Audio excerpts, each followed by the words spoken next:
ए भैया तार बाबू के बियाह होता हो। का बात करता रही बुढ़ापा में? अरे तार हो बाबू ना होई बाबू।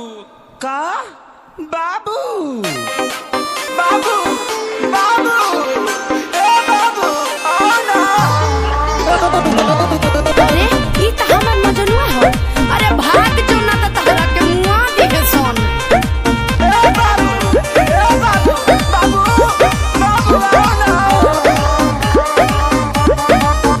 हाँ बहुते प्यारी करिले जानू देख लसीना फारी के अइबू ना तो मर जाइब दो तोवे चियार के बाबू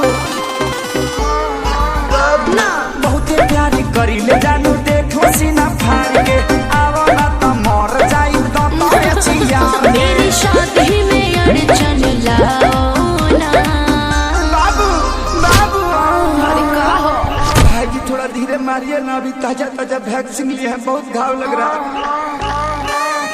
कुकुर ले खडाट के भगाओ ना। जाओ ना ए बाबू बहरिया ना। अरे जाओ ना। ए बाबू बहरिया ना।